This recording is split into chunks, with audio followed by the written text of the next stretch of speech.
फातिमा की रानी माँ, प्रभु यीशु की माँ, आसरा तू ही है माँ।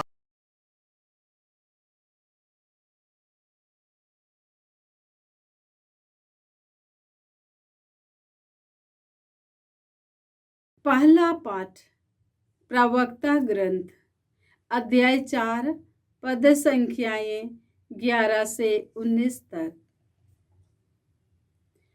प्रज्ञा अपनी प्रजा को शिक्षा देती है।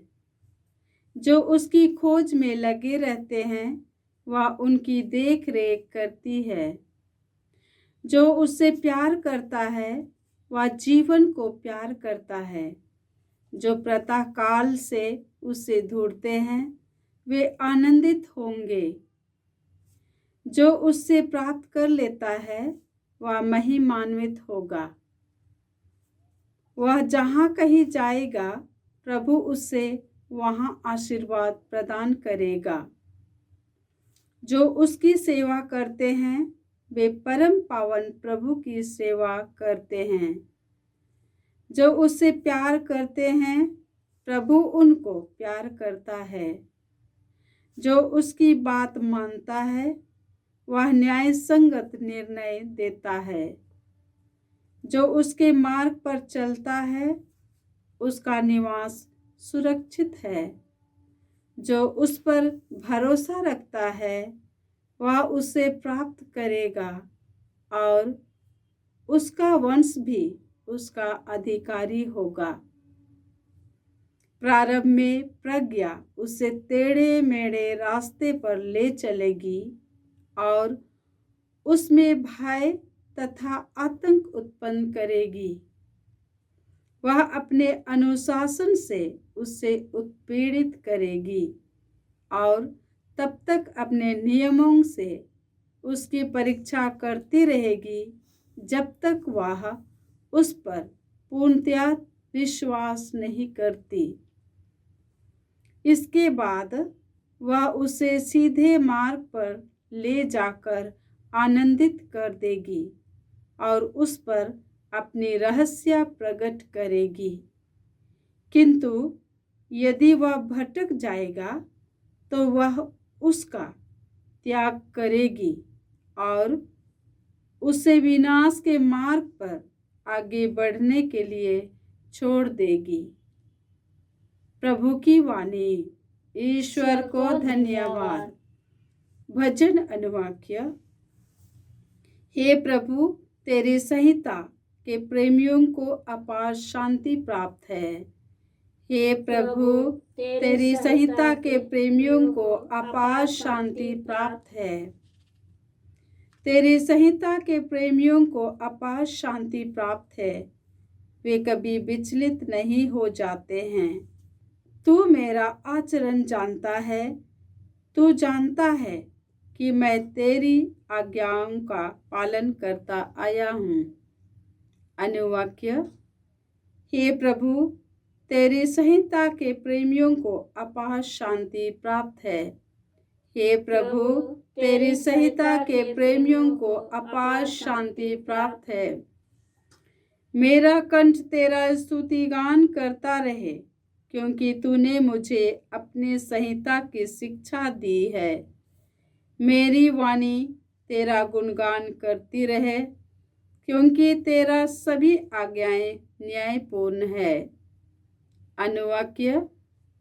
हे प्रभु, तेरी संहिता के प्रेमियों को अपार शांति प्राप्त है। हे प्रभु, तेरे संहिता के प्रेमियों को अपार शांति प्राप्त है। हे प्रभु, मैं तुझसे मुक्ति की आशा करता हूँ। मुझे तेरी संहिता से अपार आनंद मिलता है। मैं तेरी स्तुति करने के लिए जीवित रहूं। तेरी आज्ञाएं मेरा पथ प्रदर्शन करती रहे। अनुवाक्य। हे प्रभु, तेरी संहिता के प्रेमियों को अपार शांति प्राप्त है। हे प्रभु, तेरी संहिता के प्रेमियों को अपार शांति प्राप्त है। जय घोष। हालेलुया। प्रभु कहते हैं, मार्ग, सत्य और जीवन मैं हूँ। मुझसे होकर गए बिना कोई पिता के पास नहीं आ सकता। हालेलुया। प्रभु आप लोगों के साथ तो हो और आपकी आत्मा के संत साथ। मार्कुस के अनुसार प्रभु यीशु ख्रिस्त का पवित्र सुसमाचार। हे प्रभु तेरी महिमा हो।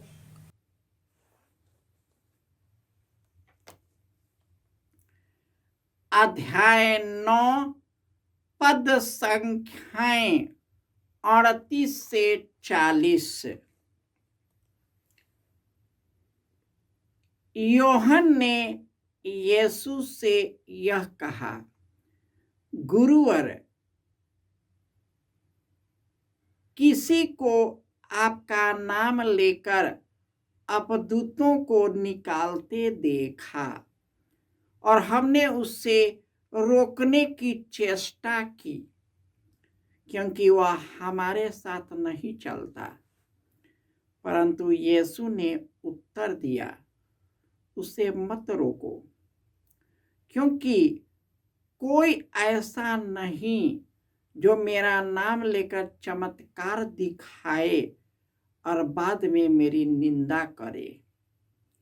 जो हमारे विरुद्ध नहीं है वह हमारे साथ ही है। यह प्रभु का सुसमाचार है। हे क्रिस्त तेरी स्तुति हो। ख्रिस्त में प्यारे भाइयों और बहनों, यीशु ने कहा है, मार्ग, सत्य और जीवन मैं हूँ। मुझसे होकर गए बिना कोई पिता के पास नहीं जा सकता। प्रभु यीशु प्रज्ञा और ज्ञान के धनी हैं।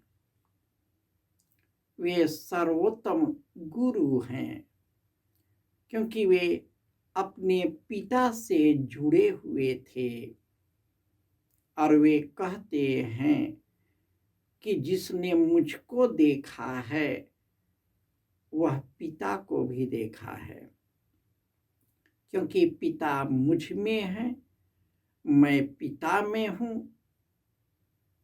और तुम लोग भी मुझ में एक हो जाओ। और जो लोग ईश्वर से जुड़े रहते हैं, उनको प्यार करते हैं, उनको ढूंढते हैं, वे आनंदित होंगे। ईश्वर उन्हें आशीर्वाद प्रदान करता है और महिमा और कृपा से भर देता है।